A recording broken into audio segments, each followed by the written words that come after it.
So in last class we discussed about the type of business organization, right? कि business organization के कितने types हैं, business organizations के features, और I guess if business organization के features complete हो गए, who is going to tell me about the features of the business organization?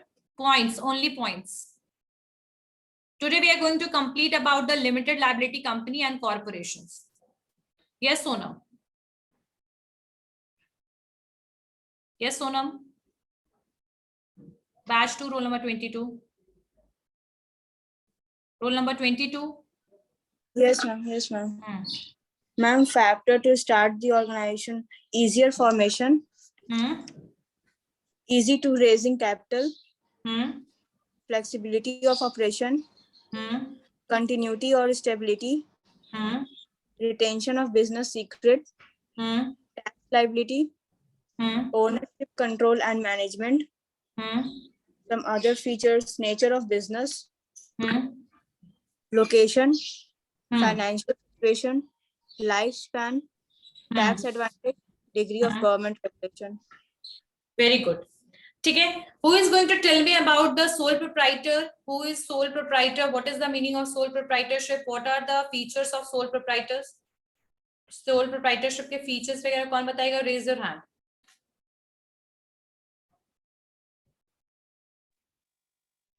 Yes ma'am.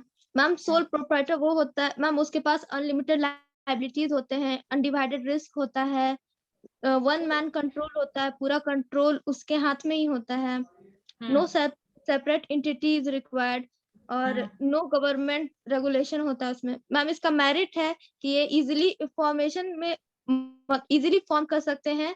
इसमें सेक्रेसी होता है, मतलब ज्यादा लोग नहीं है तो सीक्रेट रिवील नहीं हो सकता. इसमें डायरेक्ट मोटिवेशन होता है क्योंकि एक पर्सन हैंडल कर रहा है, तो फ्लेक्सिबिलिटी होता है मैनेजमेंट में, पॉलिसी सब फ्लेक्सिबल होता है, और इसमें पर्सनालिटी डेवलपमेंट भी होता है क्योंकि वो इतना काम करते करते एक्सपीरियंस हो जाता है उसको, तो personal development is also there. Yes, okay. Yes ma'am. और मैम इसका डिमेरिट, हाँ डिमेरिट्स, एक मिनट. शिप्रा के अलावा who is going to tell me about the demerits of sole proprietorship? Raise your hand. Demerits, who is going to tell me about it? Raise your hand. Demerits. Yes, Vikram. Difficulty raising money and personal liabilities. Okay. नहीं, ठीक है. Mihir, next point. Ma'am, undivided risk, unlimited liability, and limited managerial skill. Next. Yes, ma'am. Limited managerial. Okay.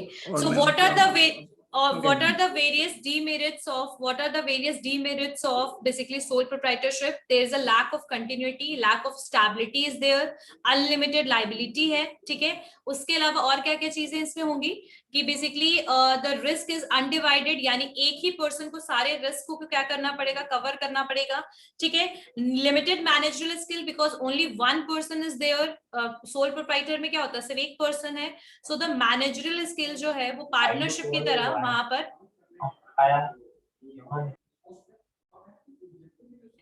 So the second one is like कि unlimited liability है, undivided risk है, scope basically managerial skill limited है because एक ही person पूरे management को देख रहा है. यहाँ पे multiple people का creativeness, intelligence, innovation का utilization नहीं है. Only one person is liable for doing everything. He is the responsible, he or she is the responsible person for that particular business, right? So यहाँ पर ये सारे इसके क्या थे, basically demerits of sole proprietorship, ठीक है. एंड अनसर्टेनिटी ऑफ ड्यूरेशन का मतलब यही होता है कि the sole proprietor have no idea that how much time, कितने समय तक आपका बिजनेस जो है वो रन करेगा, आगे चलेगा, ठीक है. अगर किसी भी पर्सन का insane, insolvency and third death की वजह से बिजनेस क्या हो सकता है, बंद हो सकता है. If there is no legal heir, और we can say that the business जो है वो प्रॉपर्ली कोई रन करने वाला अगर नहीं है तो, ठीक है. नेक्स्ट पॉइंट पार्टनरशिप की तरफ हम मूव करते हैं. और एक और चीज है कि limited finance is there, limited fund is there, ठीक है। इसका मतलब क्या है कि आपका जो अमाउंट है, जो आप सोल प्रोप्राइटरशिप को शुरू करने के लिए जो आप अमाउंट यूज कीजिएगा, यूटिलाइज कीजिएगा, उसके लिए आपके पास कैसे पैसे आएंगे, इनिशियल कैपिटल आप कैसे लीजिएगा, तो you can take it from the loan and the we can say from the other parties. और थर्ड पार्टीज का जो सिचुएशन होता है वो बहुत रेयर होता है, जैसे कंपनी में फंड रेज करने के लिए शेयर्स वगैरह इशू कर सकते हैं, सोल प्रोप्राइटर ऐसे नहीं कर सकते, या तो पर्सनल अमाउंट को यूज करेंगे या तो लोन को यूज करेंगे, और कई बार उनको लोन भी नहीं मिल पाता because they don't have collateral और evidence. So we can say that they have limited scope for the getting fund, right? So these are the demerits of the sole proprietorship. Let's move toward the partnership. जहां sole proprietor में एक single person होता है, वहीं partnership में आपके एक से ज्यादा लोग प्रेजेंट होते हैं। यहाँ पर जो आपके पार्टनरशिप है, पार्टनरशिप किसके द्वारा इसको चलाया जा रहा है इंडिया में? So the Indian partnership act 1932 के बाद इसको स्टार्ट किया गया पार्टनरशिप को, ठीक है। और पार्टनरशिप जो है वो किस तरीके से बनता है, पार्टनरशिप फॉर्म किस तरीके से स्टैब्लिश होता है, इसके लिए अग्रीमेंट का यूटिलाइजेशन होता है, यानी अग्रीमेंट के थ्रू हम पार्टनरशिप फॉर्म को स्टैब्लिश करते हैं। एग्रीमेंट जो होगा इसमें क्या हो सकता है, that will be in both form, written as well as in oral form. Written form का मतलब है, रिटन फॉर्म वाले जो पार्टनरशिप के बेसिकली वो एग्रीमेंट होते हैं उनको हम कहते हैं पार्टनरशिप डीड, DEED, डिड। तो यहाँ पर बेसिकली आपका जो पार्टनरशिप है वो कंपैरेटिवली टू सोल प्रोप्राइटर्स कुछ चीजों में बेटर है। जैसे वहां पर रिस्क जो था एक पर्सन उठा रहा है, यहाँ पर 3-4 लोग हैं, जितने भी पार्टनर्स है वो क्या कर रहे हैं, बिजनेस को चला रहे हैं, the risk is also divided, ठीक है। अब पार्टनरशिप डेट जो है that is a kind of, we कह सकते हैं रिटन एविडेंस, एक रिटन एविडेंस है वो कि हमारा जो कंपनी है उसमें इतने सारे लोग हैं, हर चीज उसमें मेंशन होगा कि आप प्रॉफिट कितना, आप कैसे शेयर कर रहे हैं, everything will be mentioned in that partnership deed, right? The date of establishment and whatever is required, जो भी एग्रीमेंट में है वो मतलब लिखना चाहिए, वो रहता है। ओरल एग्रीमेंट भी होता है, but in the case of, इसका कुछ डीमेरिट है कि इन case of conflicts and disputes, मतलब हो सकता है कि पार्टनर के बीच में कुछ कन्फ्लिक्ट्स वगैरह हो जाए, तो ऐसे सिचुएशन में, ऐसे टाइम पे if you don't have written agreement, मे भी हो सकता है कि ओरल एग्रीमेंट जो है वो बेसिकली कोई प्रूफ तो आपके पास उस चीज का है नहीं, तो ऐसे केस में आपको लॉस बेसिकली फेस करना पड़ सकता है, ठीक है। तो ये थे पार्टनरशिप का थोड़ा सा introduction. Now we just need to move toward that what are the various features of partnership. Partnership के क्या क्या फीचर्स हैं, what is the meaning of partnership, ये सब लिखने की जरूरत तो नहीं है। You want to write, anyone want to write about partnership क्या है? Yes, batch 2 roll number. चलिए, फीचर्स ऑफ पार्टनरशिप की अगर हम बात करें तो फर्स्ट फीचर जो है, मैं स्टार्टिंग से एक करके बता दे रही हूँ, 2 और मोर पर्सन, एग्जैक्टली इसमें एक से ज्यादा लोग की जरूरत होगी। पार्टनरशिप का मतलब ये है कि साथ में 3-4 लोग मिलकर बिजनेस शुरू कर रहे हैं, ठीक है। एक पर्सन अकेले कोई पार्टनरशिप फर्म को शुरू नहीं कर सकता। A person can not enter into a partnership with himself, मतलब अपने साथ ही एंटर कर जाए अकेले, इट इज नॉट पॉसिबल। और पार्टनरशिप में जो मैक्सिमम नंबर होता है 20 होता है, आपके अदर एक्टिविटीज में 10 होता है, बैंकिंग में, और मिनिमम जो होते हैं वो 2 होते हैं, that is according to partnership act 1932। Next है कि एग्रीमेंट होगा, यानी कि जो पार्टनरशिप होगा, बेसिकली पार्टनरशिप जो है वो एक आउटकम होगा किस चीज का, एक एग्रीमेंट का होगा, जिसमें 2 या 2 से ज्यादा लोग जो पार्टनर्स है वो इसको साइन करेंगे, एग्रीमेंट में एंटर करेंगे। और यहाँ पर जो बेसिकली पार्टनरशिप जो है वो अराइज होगा, पार्टनरशिप की अब हमारी बिजनेस जो है वो शुरू हो रही है। जो भी प्रोप्राइटर्स या जो भी पार्टनर्स हैं, जो भी आपका बिजनेस से जो भी प्रॉफिट आएगा, वो सब एम्प्लॉयज और सारे पार्टनर्स के बीच में, सारे नॉट एम्प्लॉयज, सारे पार्टनर्स के बीच में बेसिकली शेयर होगा उसका प्रॉफिट, ठीक है। अब वो एग्रीमेंट में जितना भी मेंशन होगा रेशियो 3:2:3:2, मैंने जो लास्ट टाइम बताया था, इस तरीके से अगर रेशियो मेंशन है तो उस हिसाब से हम प्रॉफिट को डिवाइड करेंगे, ठीक है। एग्रीमेंट जो है वो ओरल भी हो सकता है, लेकिन राइटिंग जो होता है, रिटन एग्रीमेंट एक वैलिड कॉन्ट्रैक्ट के फॉर्म में होता है कि जब उसकी जरूरत हो, रिक्वायरमेंट हो, तो we can show it in front of the, basically बोल सकते हैं court and all if it required, ठीक है। In any case of the legal कुछ भी कंसिक्वेंसेस अगर आपको फेस करना पड़े तो you can show the agreement, written agreement, but oral agreement have no proof. Third one is sharing of profit. Sharing of profit की अगर हम बात करें तो ऑब्वियसली एग्रीमेंट्स जो है उसके हिसाब से हम प्रॉफिट शेयर करेंगे। कोई भी पार्टनर जो है वो सिर्फ सिंगल प्रॉफिट को रख ले, प्रॉफिट ले ले, इट इज नॉट पॉसिबल। ठीक है, जिस हर एक पार्टनर्स में वो डिस्ट्रीब्यूट होगा एग्रीड रेशियो में। Agreed ratio what ever is described, what ever it determined in the particular that agreement. Next जो है एक लॉफुल बिजनेस होना चाहिए, यानी अगर आपने पार्टनरशिप फर्म को शुरू किया है तो कोई भी इलीगल एक्टिविटीज में आपको इंडल्ज नहीं होना है, बिजनेस को लॉफुली चलाना है और साथ साथ सोसाइटी के बारे में सोचते हुए चलाना है। ऐसा नहीं कि पार्टनरशिप फर्म आपने स्टैब्लिश किया क्या करने के लिए, स्मगलिंग करने के लिए, चोरी करने के लिए। No, this is not allowed, right. What we need to do, we just need to basically सारे लीगल चीजों में ही हमें कोई पार्टनरशिप फर्म जो स्टार्ट करेंगे legal activities and business activities के लिए and for the social welfare के लिए अगर हम चाहें तो हम शुरू कर सकते हैं। ठीक है, बिजनेस जो है वो सिर्फ और सिर्फ जो है वो कैरी होगा किस में, लीगल फॉर्म में कैरी होगा, लॉफुल होना चाहिए। ठीक है, इलीगल एक्ट जैसे थेफ्ट हो गया, स्मगलिंग हो गया, ये सब पार्टनरशिप में नहीं होना चाहिए, यानी बिजनेस जो है वो लॉफुल होना चाहिए। Next is mutual agency. Next one is mutual agency. ठीक है, what is the meaning of mutual agency? यहाँ जो 3-4 पार्टनर्स हैं, जैसे मान लीजिए कि एग्जाम्पल में रोशन, सोनम और मान लीजिए कि अनु, ये 3 बच्चे जो हैं, मान लीजिए एग्जाम्पल के लिए दीज 3 आर पार्टनर्स, ये 3-4 पार्टनर्स हैं। ठीक है, अब ये जो 3 पार्टनर्स हैं, ये जो है वो एक दूसरे के लिए ओनर्स भी हैं, बराबर इनका राइट भी है बिजनेस में। बट अगर कोई भी पर्सन एब्सेंट होता है, मान लीजिए कोई भी 3 में से एक कोई पार्टनर एब्सेंट है, तो जो 2 पार्टनर बचेंगे वो तीसरे पार्टनर के बिहाफ में वर्क कर सकते हैं इजिली।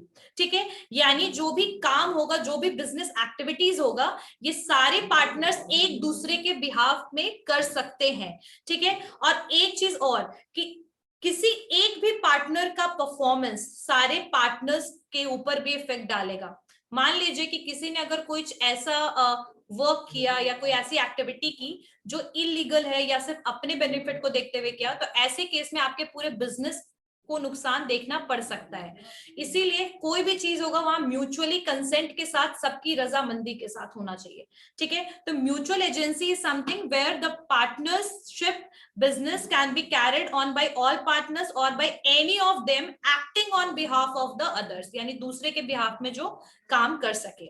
ठीक है, और each partner जो होंगे, हर एक partner, each partner is liable for the acts performed by the other partners on the behalf of firm, यानी कि एक पार्टनर का कोई भी एक्टिविटी दूसरे पार्टनर्स पे भी इफेक्ट डालेगा।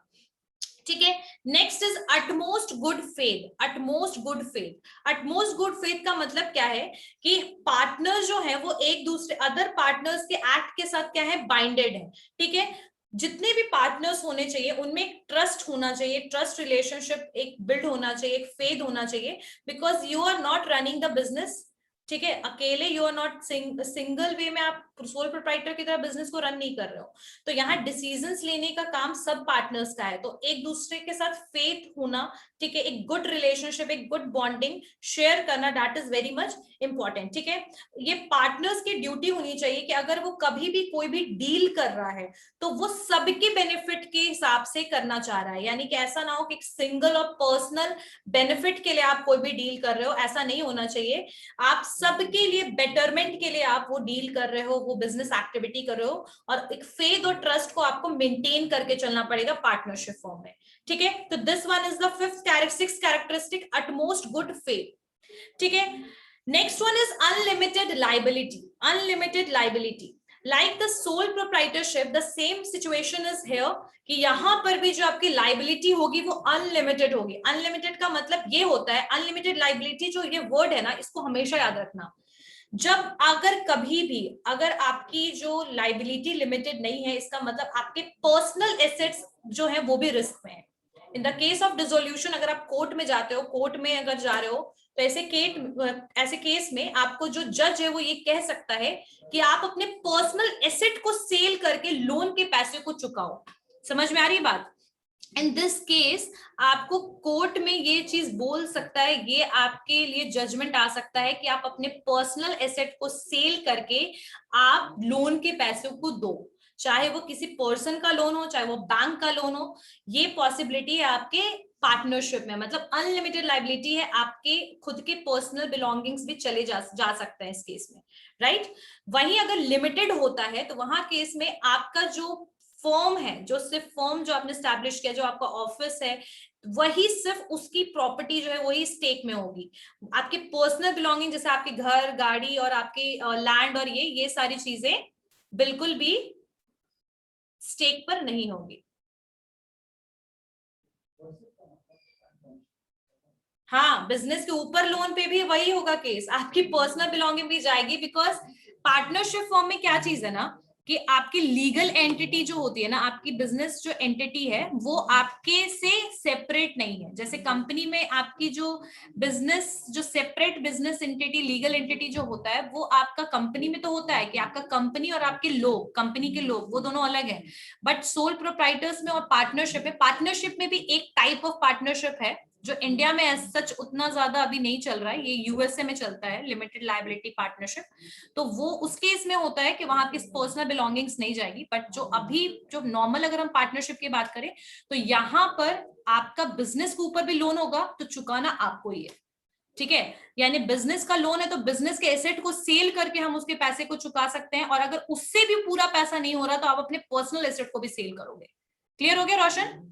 चलिए अब हम आगे बढ़ते हैं नेक्स्ट पॉइंट की तरफ, नेक्स्ट कैरेक्टरिस्टिक की तरफ। Restriction on transfer of interest, restriction on transfer of interest, restriction on transfer of interest, इसका क्या मतलब होता है, इसको ध्यान से देखिएगा।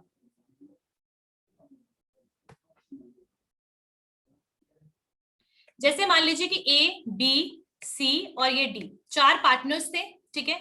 अब इनका जो था रेशियो 3:2, 3:2, इस तरीके से मैंने रेशियो था, ठीक है, रेशियो था इस तरीके से। अब यहाँ के केस में जब ए है, अगर ए चाह रहा है कि हम अपने इंटरेस्ट को, अपने प्रॉफिट को बी को ट्रांसफर करें, if they want to transfer it to B, ठीक है, तो ऐसे केस में मे बी बी जो है वो रेडी होगा। लेकिन अगर आपके दो अदर जो पार्टनर है सी और डी रेडी नहीं है तो आप अपने इंटरेस्ट को बी को ट्रांसफर नहीं कर सकते। यानी कि अगर कुछ भी ऐसा इवेंट होता है जहां पर ए या एक पार्टनर दूसरे पार्टनर को अपना इंटरेस्ट या कुछ भी ट्रांसफर करना चाहेगा, जब तक बाकी के पार्टनर्स का कंसेंट यानी कि मंजूरी नहीं होगी तब तक आप ट्रांसफर इंटरेस्ट नहीं कर सकते। और हो सकता है कि ए जो है वो किसी ई को, यानी कि जो कोई आउटसाइडर हो, उसको क्या करे, अपना इंटरेस्ट ट्रांसफर करने की कोशिश करे। मतलब आउटसाइडर को भी करेगा तो बाकी जितने भी पार्टनर्स है बी, सी और डी, इन सब की क्या होनी चाहिए, मंजूरी होनी चाहिए। इसीलिए यहाँ पर रिस्ट्रिक्शन है किसके ऊपर, ट्रांसफर ऑफ इंटरेस्ट के ऊपर। यानी कि no partners can transfer his share in the partnership without the prior consent of all other partners. Clear हो गया सबको? पॉइंट क्लियर हो गया? Next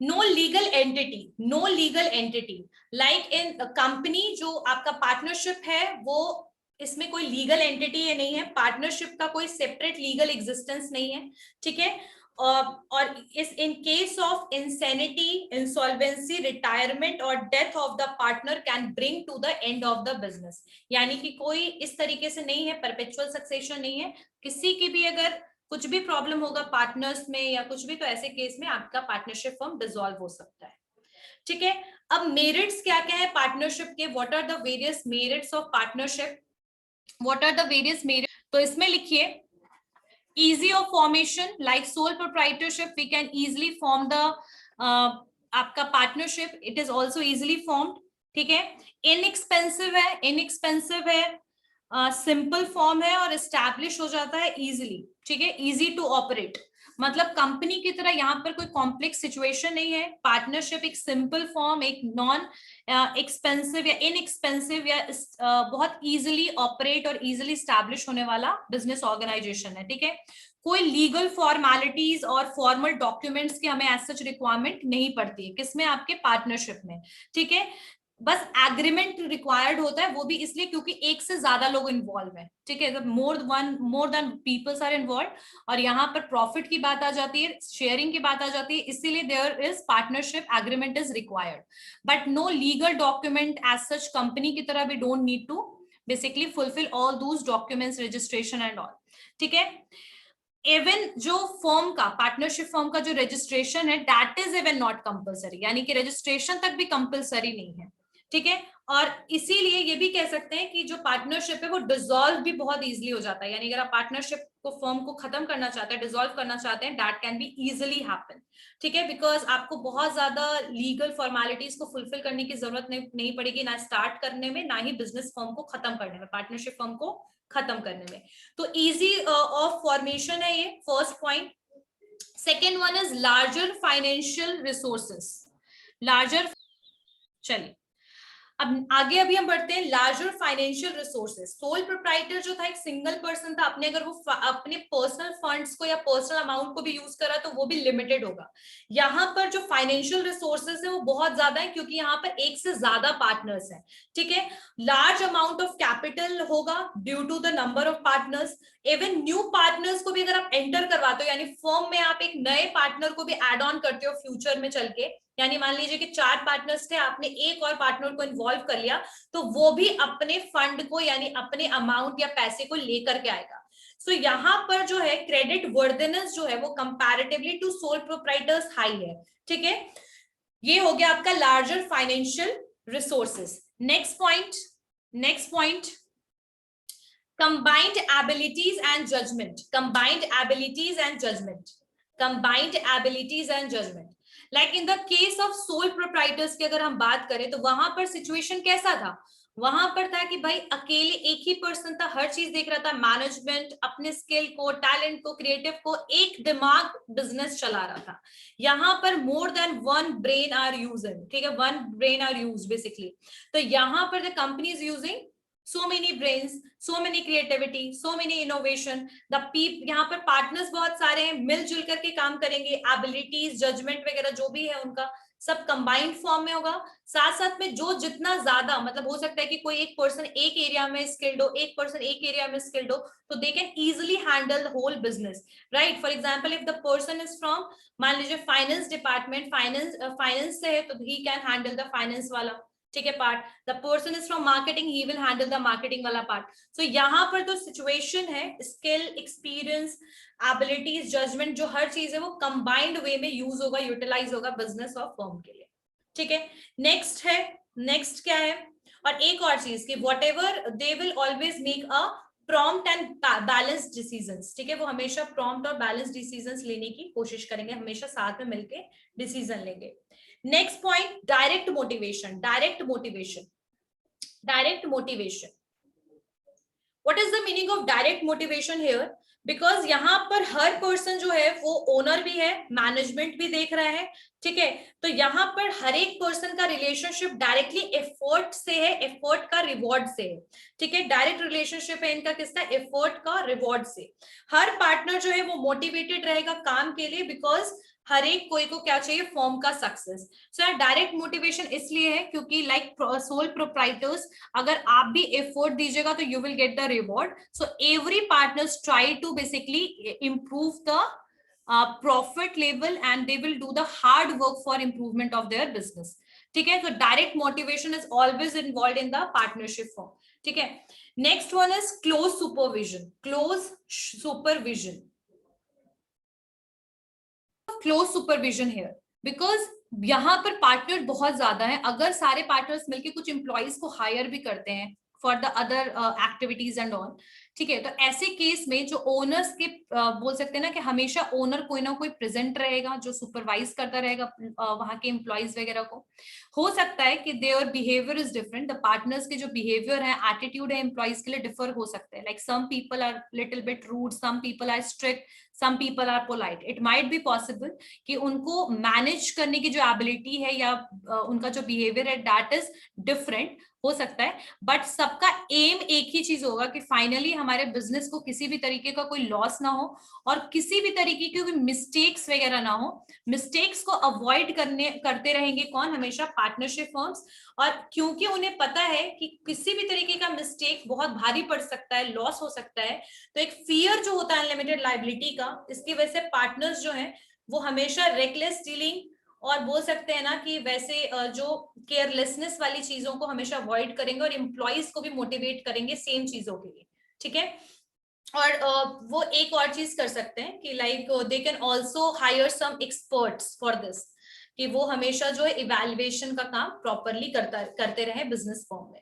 so close supervision is there because there are so many partners and they know that if there is any kind of wrong dealings or we can say ki carelessness will be happen, in that case it might be possible that your business is going to suffer, ठीक है, and not even business, whole partners are going to suffer. Next one is flexibility of operations. Flexibility of operation, ठीक है, so it is free from the legal restrictions. The partnership firm is free from the legal restrictions and the government control. Government control और legal restriction से वो काफी ज्यादा free है। कौन free है? Partnership firm.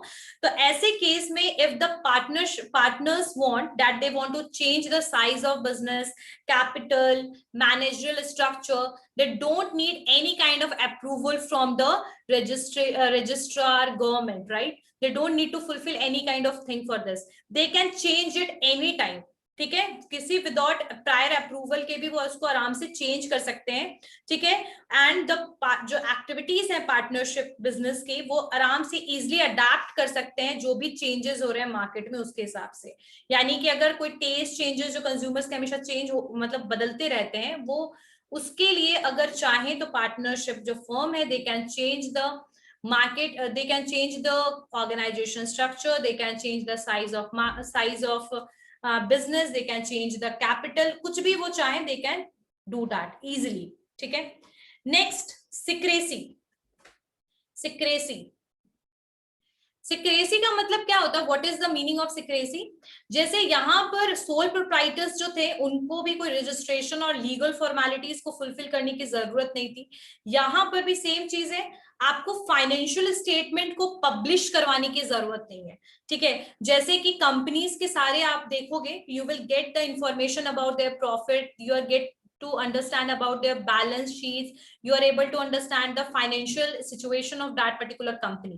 But in the case of the partnership firm, we have not need to basically publish the annual account, यानी साल में फाइनेंशियल अकाउंट, फाइनेंशियल ईयर में जो एनुअल अकाउंट्स होते हैं उनको पब्लिश कराने की जरूरत हमें नहीं है। यानी और ऑडिट ऑफ अकाउंट भी इसेंशियल नहीं है, कोई रिपोर्ट्स वगैरह जो है वो गवर्नमेंट को फाइल करके देना, ठीक है। जैसे ऑडिटर्स वगैरह होते हैं ना, कंपनी के फाइनेंशियल स्टेटमेंट्स को ऑडिट करते हैं, तो वैसे कुछ रिपोर्ट्स वगैरह भी जरूरी नहीं है कि गवर्नमेंट या ऑथोरिटीज को हमें प्रोवाइड करना है, ठीक है। सो हम इजिली अपने पार्टनरशिप बिजनेस के पार्टनरशिप के कोई भी अफेयर्स को हम इजिली सीक्रेट रख सकते हैं। We don't need to show all the things in front of public, ठीक है। So secrecy can be easily maintained like sole proprietor, partnership firm can also maintain the secrecy.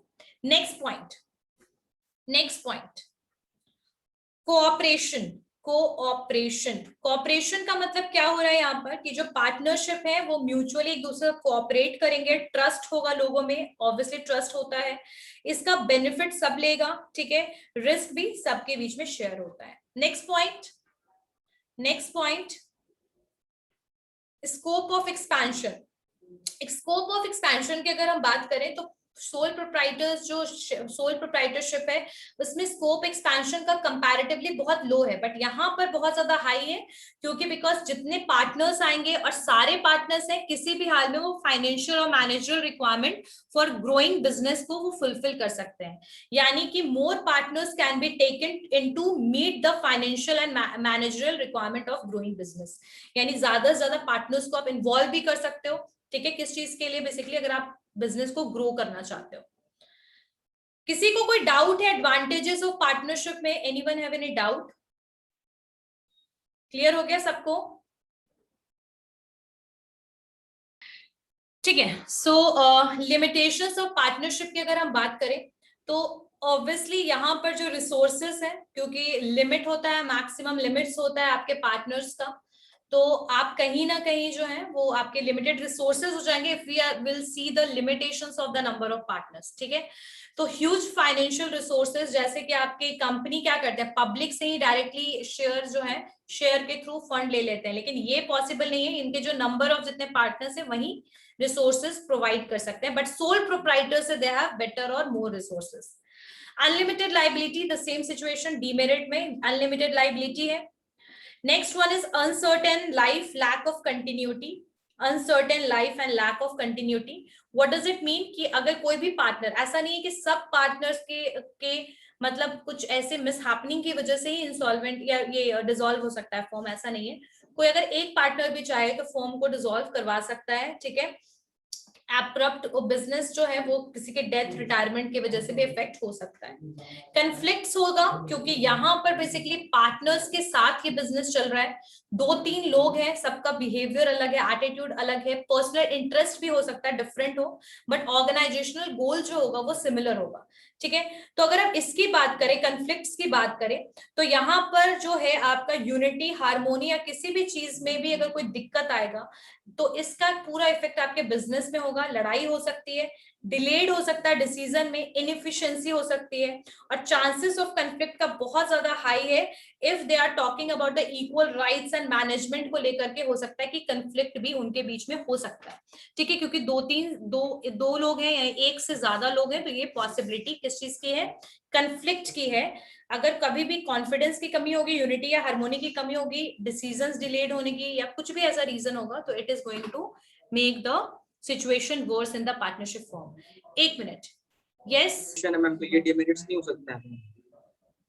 Voluntary association है, ये demerit नहीं हो सकता, ये एक तरीके से बोल सकते हैं पॉजिटिव हो सकता है, क्योंकि लीगल रिक्वायरमेंट्स या फॉर्मेलिटीज की जरूरत नहीं पड़ती है।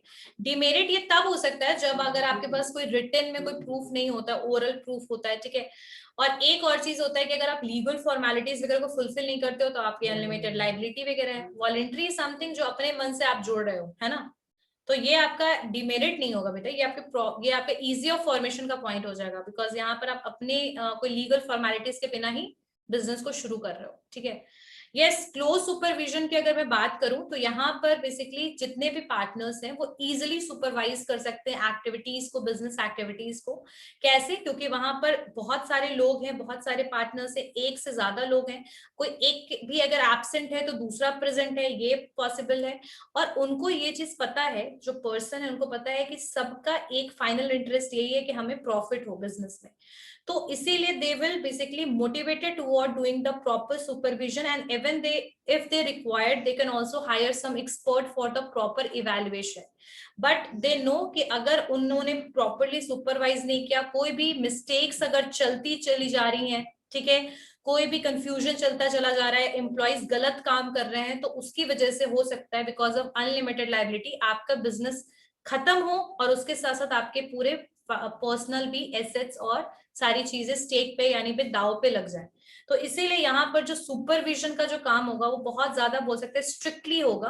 हो सकता है एटीट्यूड्स और बिहेवियर लोगों का डिफर हो, पार्टनर्स का डिफर हो, but what everyone wants that they want to avoid the mistakes and they want to guide the employees properly. Clear हो गया रोशन? Okay. Next point, conflicts सबको समझ में आ गया? conflicts.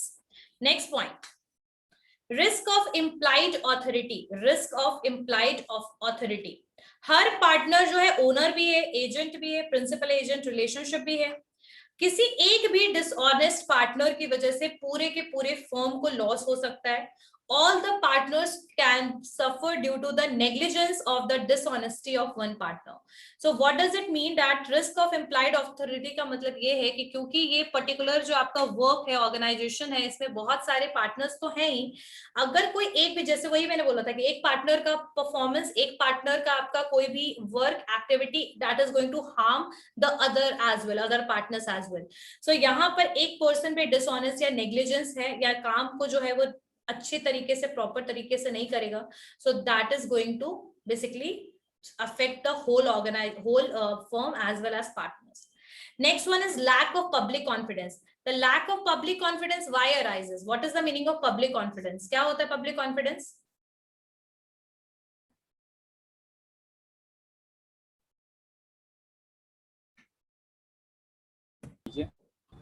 कि Basically, अगर हाँ। पार्टनर में कंफ्लिक्ट अगर होता है तो वो आगे चल के कभी भी वो बिजनेस जो है वो रुक सकता है या खत्म हो सकता है, तो इस वजह से मैम पब्लिक का जो कॉन्फिडेंस होता है उस पे वो बहुत कम होता है।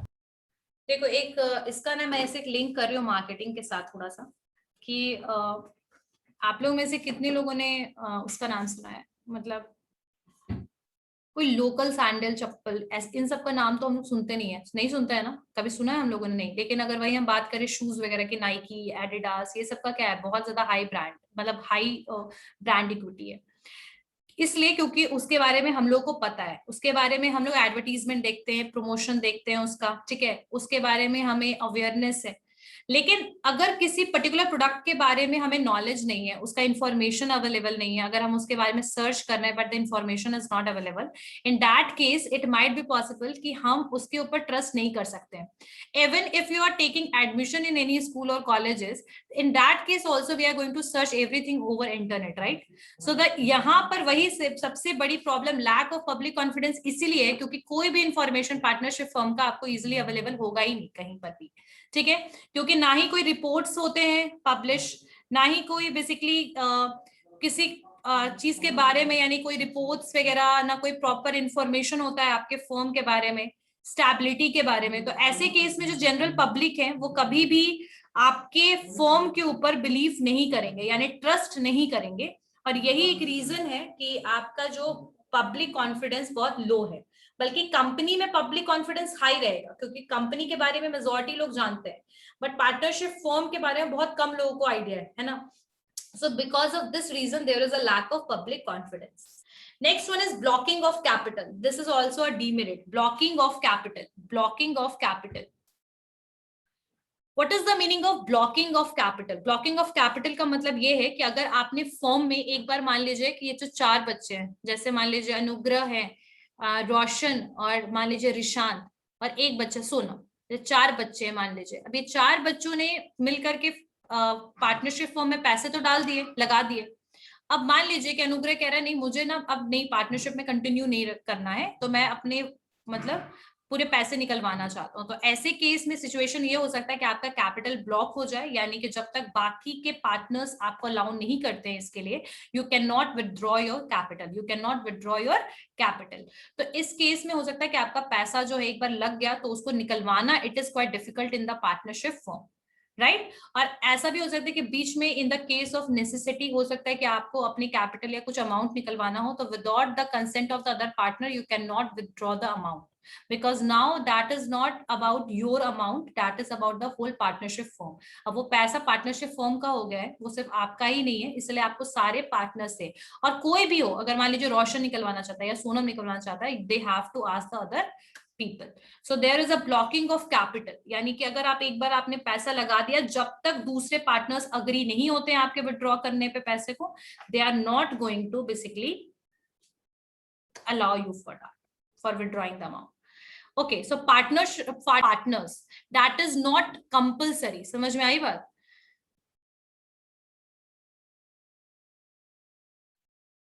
आगे बढ़ते हैं। सो फॉर्मेशन ऑफ पार्टनरशिप की अगर हम बात करें तो पार्टनरशिप डीड में क्या क्या चीजें होती हैं, यानी पार्टनरशिप एग्रीमेंट में क्या क्या चीजें मेंशन होती हैं पार्टनरशिप डीड में। तो उसमें आपका नेम ऑफ द फर्म, यानी फर्म का नाम होगा उसमें, ठीक है? क्या क्या चीजें रिक्वायर्ड है पार्टनरशिप डीड, यानी कि उस एग्रीमेंट में क्या क्या चीजें होंगी उसके बारे में बता रही हूँ। और registration of partnership that is totally optional, if they want partnership partners want to register their firm they can do it, otherwise that is totally okay. So what are the basically details available in the partnership deed? क्या क्या चीजें होंगी? Name of the firm, यानी जो firm का नाम रखना चाहते हैं आप, वो आपका मेंशन होगा उसमें। Nature of the firm's business, यानी आप किस चीज में बिजनेस को आपने शुरू किया है, ठीक है? जैसे मान लीजिए कि आपने किस चीज का, क्लोथिंग का काम किया है, ट्रेडिंग का काम किया, आपने किस चीज में बिजनेस एक्टिविटी क्या, कौन सा है आपका, उसके बारे में मेंशन करना है। प्रिंसिपल प्लेस ऑफ बिजनेस, यानी आप बिजनेस को ऑपरेट कहाँ से करने वाले हो, यानी आपका जो फर्म का जो ऑफिशियल लोकेशन होगा वो कौन सा होगा। समझ में आई बात? यानी कि आपका जो बेसिकली ऑफिशियल लोकेशन जो होगा जहां से आप बिजनेस को ऑपरेट करने वाले हो, वो उसके बारे में उसका एड्रेस। ठीक है। Duration of partnership if any, यानी कि अगर आप टेम्पररी पार्टनरशिप फॉर्म बना रहे हो, अगर ऐसा कुछ केस है तो if you want to mention that you can.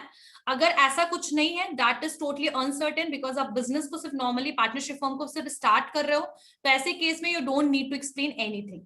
ठीक है। So duration of partnership if any, if you are entering in the partnership agreement because of some temporary basis और for 1 year 2 year like this, then you have to mention that. ठीक है। Next one is the name and addresses of the partners. Like example के लिए जो 3-4 बच्चों का मैंने example लिया, अगर ये पार्टनर्स हैं तो ये बच्चों का नाम, मतलब आप लोगों का नाम होगा और आप कहाँ रहते हो, एड्रेस आपका। ठीक है। Your personal address, your home address. तो आपका नेक्स्ट होगा name and addresses of partners. उसके बाद amount of the capital which is contributed bye all the, amount of the capital which is contributed bye all आपके partners, यानी कि आपके जितने भी पार्टनर्स हैं वो कितना पैसा इन्वेस्ट कर रहे हैं, कितना पैसा लगा रहे हैं बेसिकली बिजनेस को शुरू करने में, उसका अमाउंट भी उसमें मेंशन होगा पार्टनरशिप डिड में। जैसे मान लीजिए अनुग्रह जो है वो 20 लाख लेकर आया, सोना मान लो 20 लाख लेकर आई, तो like for example this amount will be mention in that particular partnership form, partnership did. Next इसमें क्या होगा, amount which can be withdrawn by each partner, यानी कि अगर ऐसा कुछ केस होता है कि कभी कोई पार्टनर को कोई रिक्वायरमेंट हो अमाउंट का और वो कुछ विड्रॉ करना चाहे अमाउंट, तो कितना रुपए तक विड्रॉ कर सकता है, वो भी जब सब कंसेंट देने के बाद। तो मान लीजिए कि अगर 2 लाख रुपए ही आप विड्रॉ कर सकते हैं कैपिटल से, तो that amount will be also mentioned in that particular partnership deed. यानी कि मान लीजिए कि सिर्फ 2 लाख रुपए ही अलाउड है, जैसे अनुग्रह को विड्रॉ करना है, but he can only withdraw up to 2 lakh rupees, 2 ही लाख रुपए तक निकाल सकता है, जो ऑलरेडी मेंशन है पार्टनरशिप डीड में। ठीक है। नेक्स्ट है कि प्रॉफिट शेयरिंग रेशियो, मतलब प्रॉफिट को किस तरीके से शेयर करना, इक्वल शेयर करना, तब तो कोई बात ही नहीं। अगर आप लोगों ने 5 लाख रुपीज अर्न किया प्रॉफिट, तो 4 लोग हैं तो 1,25,000 ईच, सब में डिस्ट्रीब्यूट हो जाए, इक्वल है। बट अगर रेशियो इज गिवन तो रेशियो के हिसाब से we just need to distribute the amount. ठीक है।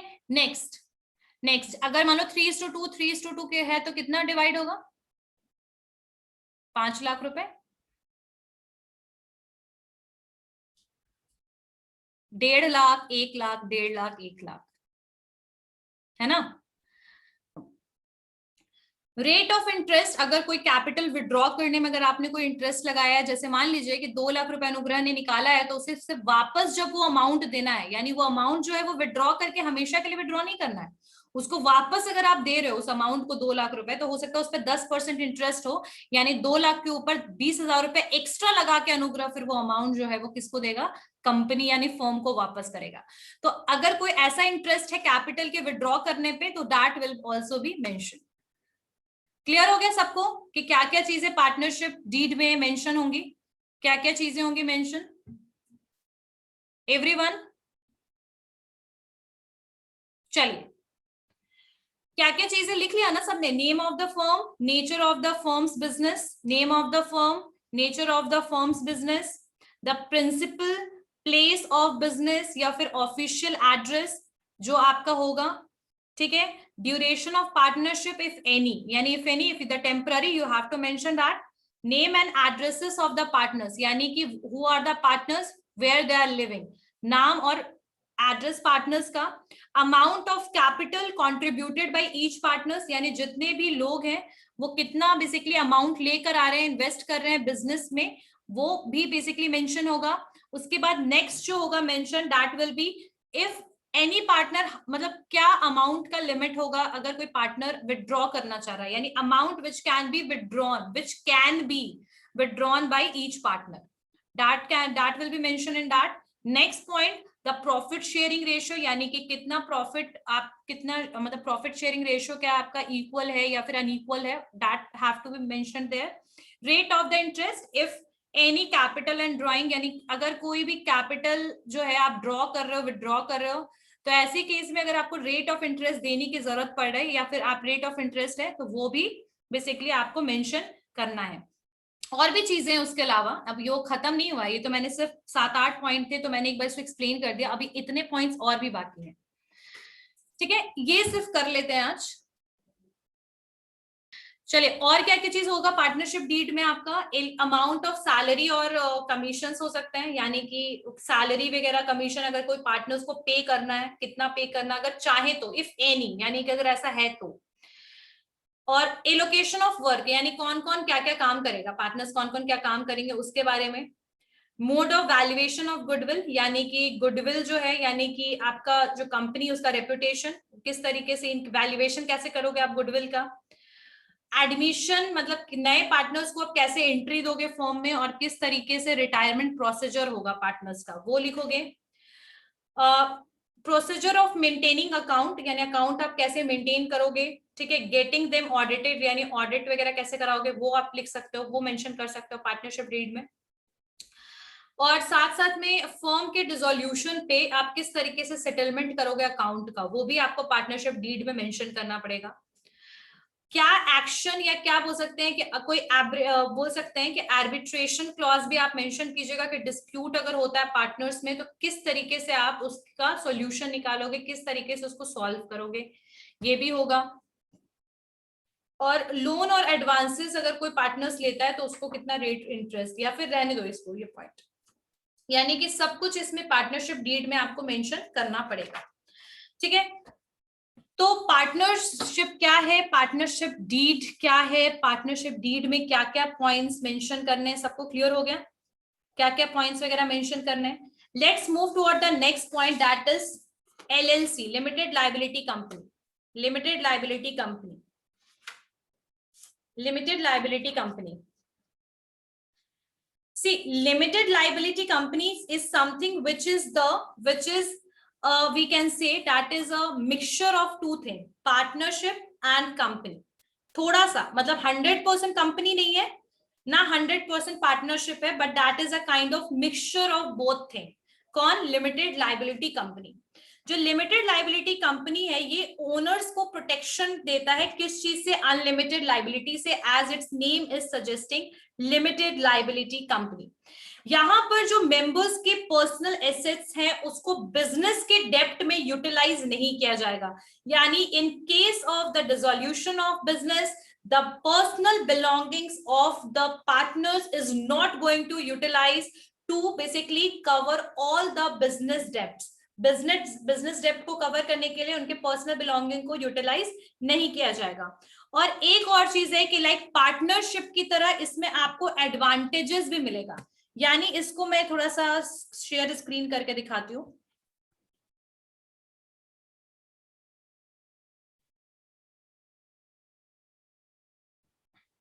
यहां पर जो पार्टनर्स है, जो आपका LLC है, लिमिटेड लायबिलिटी कंपनी जो है, ये बेसिकली क्या है? पार्टनरशिप का और कंपनी का क्या है? ये मिक्सचर है। पार्टनरशिप में इसको क्या एडवांटेज मिलेगा? पार्टनरशिप को और कंपनी का क्या एडवांटेज मिलेगा?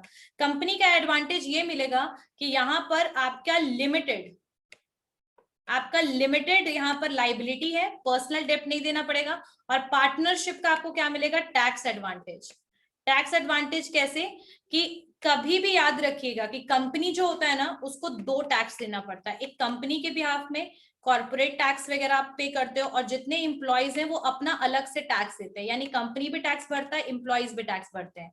लेकिन पार्टनरशिप में क्या है ना कि एक ही टैक्स जाता है, एक सिंगल टैक्स, ठीक है, सिंगल टैक्स लगेगा, यानी कि कोई पर्सनल टैक्स का यूटिलाइजेशन या यूज नहीं है यहाँ पर। तो यहाँ पर लिमिटेड लायबिलिटी कंपनी में पार्टनरशिप की तरह आपको प्रॉफिट मिलेगा कि टैक्स आपको 2 बार नहीं देने की जरूरत पड़ेगी, लेकिन लिमिटेड लायबिलिटी रहेगी आपकी कंपनी की तरह। तो इसको हम कहते हैं लिमिटेड लायबिलिटी कंपनी, ठीक है। नेक्स्ट पॉइंट, इसमें आगे देखते हैं इसके क्या क्या बेनिफिट्स है। इसके बेनिफिट तो सबसे पहला यही है, लिमिटेड लायबिलिटी है, ठीक है, लाइबल नहीं हो आप किसी भी तरीके से पेमेंट के लिए। आपका जो लिमिटेड लायबिलिटी कंपनी का प्रॉफिट एंड लॉस है वो डायरेक्टली कंपनी से आपके इंडिविजुअल मेंबर्स के पास जाएगा, यानी कि कंपनी की तरह ये कंपनी का पैसा नहीं हो जाएगा प्रॉफिट, बल्कि ये इंडिविजुअल का हो जाएगा, पार्टनर्स की तरह, ठीक है। और साथ साथ में जो बिजनेस ओनर्स हैं जिन्होंने LLC को सेटअप किया है वगैरह किया है, ऐसे केस में they are flexible regarding to how the company managed. यहाँ पर एक बहुत छोटा सा डिफरेंस, इसको बस देखते रहिएगा.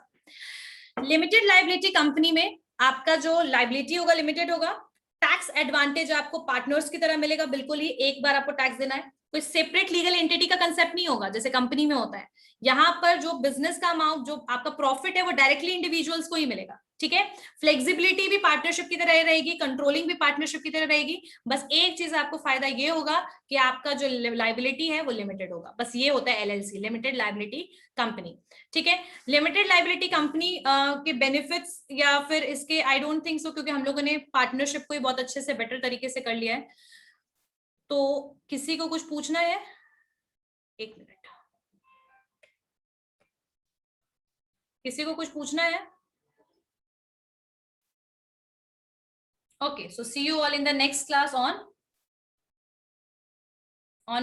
Friday.